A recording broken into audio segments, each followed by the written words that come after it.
So I'm going to begin today like I begin every day, except typically on a typical day.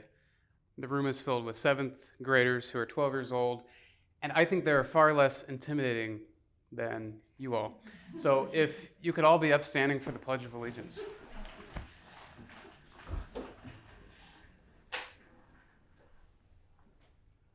I pledge allegiance to the flag of the United States of America and to the republic for which it stands, one nation, under God, indivisible, with liberty and justice for all. I will learn the true, I will do the good, I will love the beautiful. So, For the Canadians, what was that? that's the Pledge of Allegiance. So, my last year cohort was supposed to help me out. But, it's okay. Lydia did a fine job. I remember, in 4th grade, which is when I decided I wanted to be a teacher, I loved Mr. Strong was his name. And he was kind of, he was a Vietnam vet and he had a ponytail. And he was just a charismatic character. And I grew up in very rural America. I grew up in a town of about 200 people. We had a very small schoolhouse. There were 8 students in my class. And, there's been a lot of talk today about home towards the end of the day. And so I have to begin there because that's what has brought me here. And I guess as a child, if you would have told me that I would be teaching at a classical academy now, I don't think I would have known what that meant or even what that was. I didn't read Homer until last year. Ask Anand. Yeah, so imagine my surprise last year, the first day of school at Treasure Valley Classical Academy, which was a position I accepted after my year at Ralston. When I knew, because the expectation had been communicated to me, that every day we were to start the day with the Pledge of Allegiance.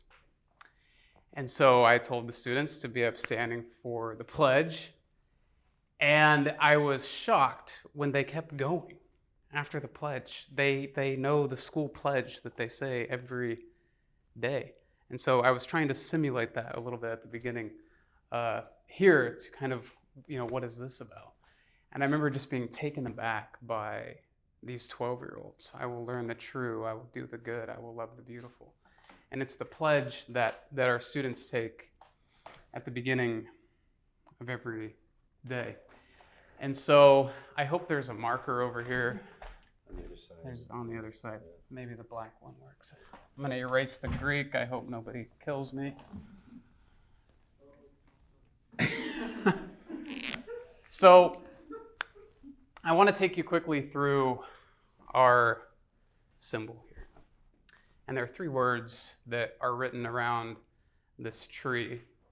And it's 3 Latin words. And I'm writing quickly, so it's not my best penmanship. So if I could get one voice to read the first word for me. Any volunteers? In Latin. Anand, I know you know Latin. What does it say? Virtus, right? Which we know means? Courage. And we've translated that to what's the close in English? Virtue, right? Okay, the next word, I'm just going to keep picking on Anand because I know he's up for it. Anand, what's our next word? Scientia. And what does that mean? Knowledge, right? So we have courage, virtue, knowledge, and finally the last word on Felicitas, which means what? That's Feliz cumpleaños, I think. Right, happiness. And so, I walked my 8th graders through this the other day. And again, please forgive my terrible penmanship at this juncture. And they were writing papers on obstacles that someone in their life had overcome. They had to do a personal interview, and they could pick anybody. They could pick their mother, they could pick their father, they could pick a teacher. I encourage them to, go talk to the lady at the checkout stand at the grocery store. Talk to somebody about an obstacle that they've overcome and how were they able to overcome it. And then the other part of that was they had to do research on either a historical figure or a character in literature who also overcame an obstacle, and how were they able to do that. And so this opened up a whole conversation in my classroom about obstacles with 13-year-olds. And as it stands, with my grammar class that I teach, my composition class, I have a class of 8th grade girls, and then I have a class of 8th grade boys. And if you've never taught a group 30 8th grade boys after recess, you have not lived. And so what stood out to me, and I don't know if I should be telling you all this, was that with the girls' class, most of the girls interviewed women in their lives, whereas most of the boys interviewed men in their lives. And on the whiteboard, we listed out all of the obstacles. They blurted them out. I cold called them, and they told me the obstacles. So the girls had obstacles like infertility, loss of a child, stillbirth, raising 12 children. These were all the obstacles that the girls had found through their research. And then the boys came in after recess, and the obstacles that they had through interviewing men or knowing men. And this just really stood out to me, and it's kind of going to be my jumping off point today. It was incarceration, drug addiction, alcoholism. And that just kind of hit me in the face, because what are we doing? What are we doing? We're not raising men of virtue and of courage. And the buck has to stop somewhere, and I'm going to talk to you about that today. And so we had this nice little conversation, and I wrote happiness, and then I did this and drew a slash through it. And we talked about how happiness is not a guarantee. You had better be prepared for the worst day of your life, because it could be today. And you don't know. The worst thing could happen to you today. And are you ready for it? And that's kind of a question you have to ask yourself. And so I tie that back to virtue, virtu scientia. You have to have courage, virtue, knowledge, if you're ever going to be happy. And that's not a guarantee that happiness is something that you're always going to possess, but rather, if you do the hard work of cultivating virtue and seeking knowledge in your life, you'll withstand anything that's thrown your way. So, speaking of withstanding anything that was thrown one's way, Olivia had to steal my George Washington thunder earlier. But this is, the famous painting of Washington crossing the Delaware. And can anybody in here tell me when this event took place? Does anybody know? Christmas Eve? Yeah, Christmas Day. The night of December 25th, 1776, going into the morning of the 26th. And it was cold.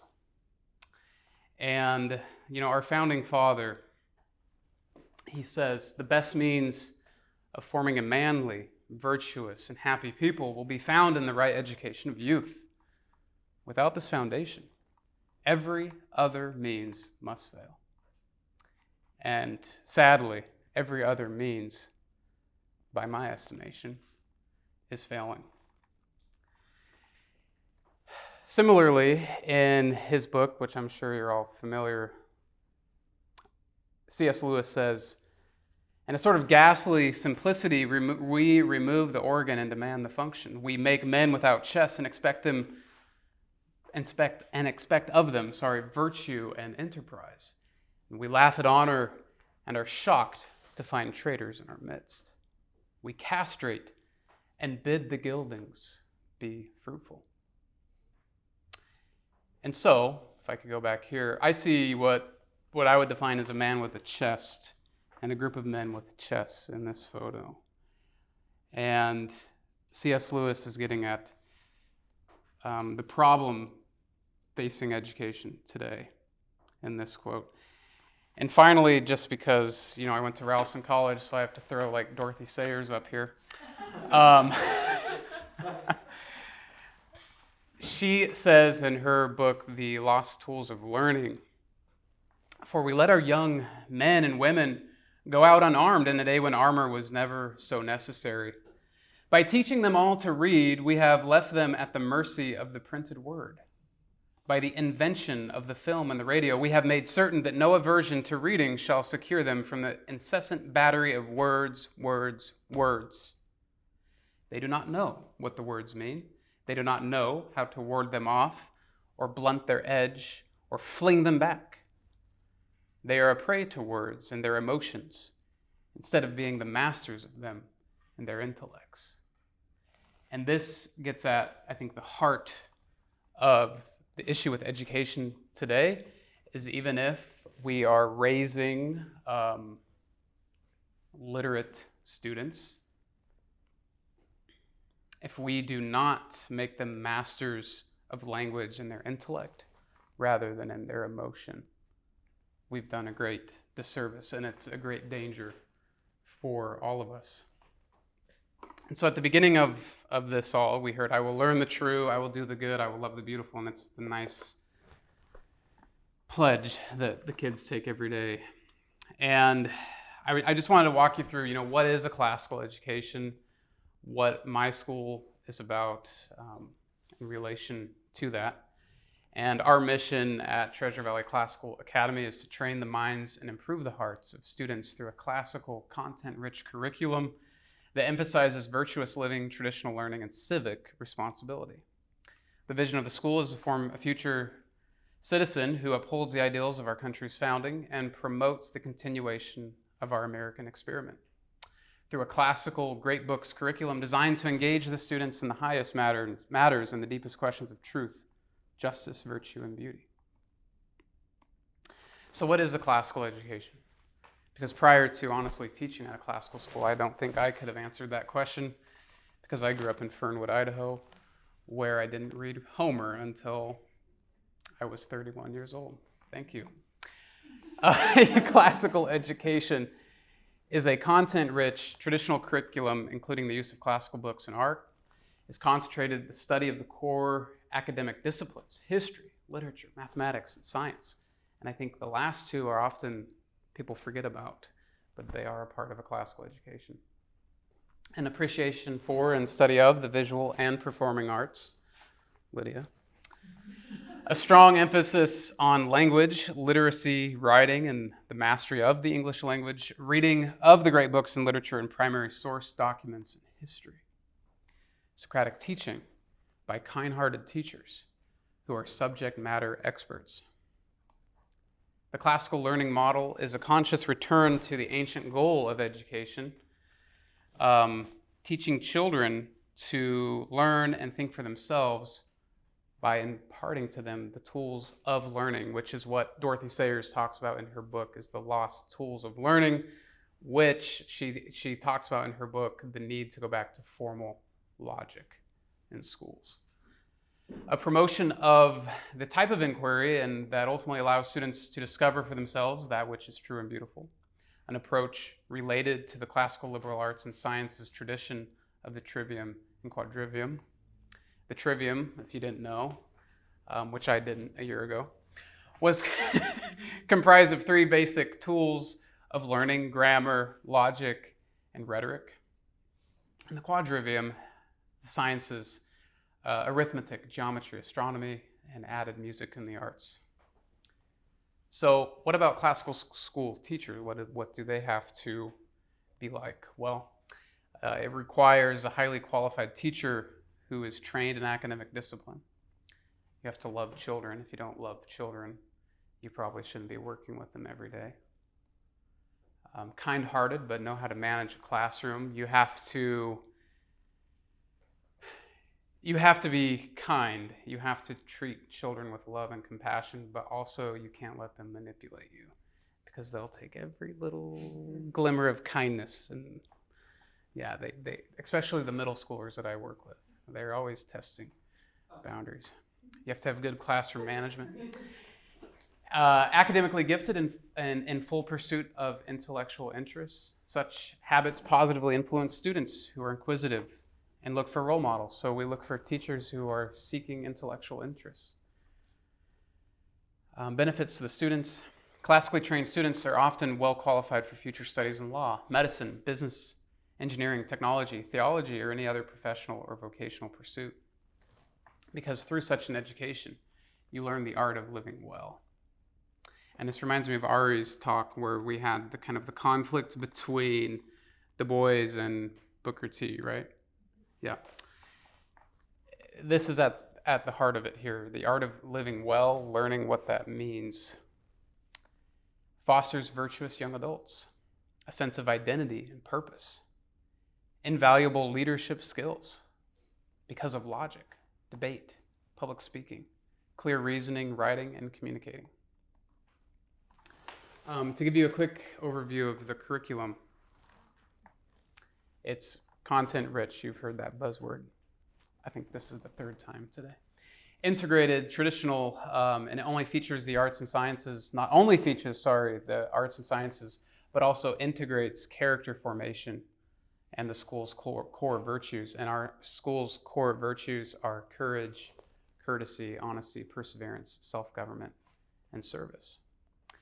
And so these virtues are at the core of everything that we do at our school. And it's something that we remind our students of regularly through discussions that happen authentically in class as related to the literature that we're reading beginning in elementary school. How do we see a lack of honesty negatively impact insert whatever character? How do we see courage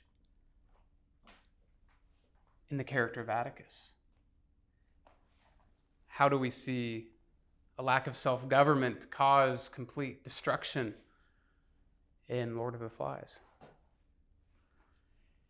The curriculum develops students in both mind and character. Students are expected to conduct themselves honorably in word and in deed, to strive to learn by the virtues, live by them, and to encourage others to do so as well. A quick overview of literacy and numeracy. Within our curriculum, English literacy is the code of the English language and how to read and think. And English literacy are critical to lifelong well-being and cognitive development. Treasure Valley Classical Academy uses Access Literacy's neuro-linguistic approach to teach English literacy. This is a research-proven method that integrates writing and spelling to teach reading and promote thinking. Mathematics is a language that describes the world around us. It is both beautiful in and of itself and a central component to the arts and sciences. Numeracy and an early understanding of the language of mathematics are essential to long-term well-being and cognitive development. I had a hyperlink for a previous presentation, so ignore that. Okay, so what about the academic programming of a classical school? Well, it's based around back to the basics approach where spelling counts, English grammar is taught explicitly, manners matter, hard work is expected, and standardized testing does not drive the curriculum. There's a low teacher-to-student ratio, no more than 54 students per grade, or 18 to 27 students per teacher, and a faculty of passionate subject matter experts with demonstrated mastery of humanities, mathematics, and science. We are required to wear uniforms. It reduces distractions and promotes good behavior in the classroom, and also creates unity among the students. So just a few academic highlights I'll go through. We have a full day kindergarten, significant emphasis on phonics-based reading, spelling, and vocabulary, text-centered teacher-led instruction, fostering pre-Socratic inquiry and discussion, memory work, recitation, and public speaking cultivated through practice, starting in kindergarten, our kindergartners, and I have a video I can show you later if anybody likes. They just stood up in front of the whole school and recited the preamble to the Constitution, the kindergartners. Mathematics taught conceptually using Singapore math. Reading of great books and literature, primary source documents and history. Visual and performing arts, emphasizing theory, history, and performance. Spanish is taught K-6, and Latin and Greek roots introduced in 4th through 6th grades. Latin required in grades 7 through 9, followed by a choice of more Latin or Spanish. Optional advanced placement courses in math, languages, and sciences in grades 10-12, and a senior capstone thesis, providing a challenging academic rite of passage, and this requires a 20-page paper and an oral defense before the faculty and fellow students. So, I would like to take this back to Aristotle, who says that educating the mind without educating the heart is no education at all. And that goes back to this idea of virtus, scientia, and felicitas.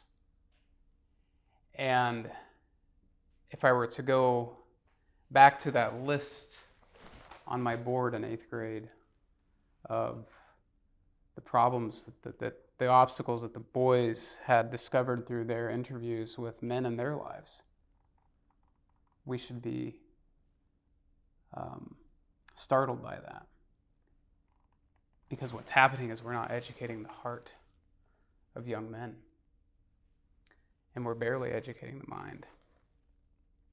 And so, I would like to conclude this presentation. At the beginning, you saw the famous painting of Washington crossing the Delaware. And this is a mural that hangs in our school. And our student body, kindergartners through high schoolers, helped create this mural of Washington crossing the Delaware. And it's a great reminder every day as we walk by it that we have a great responsibility.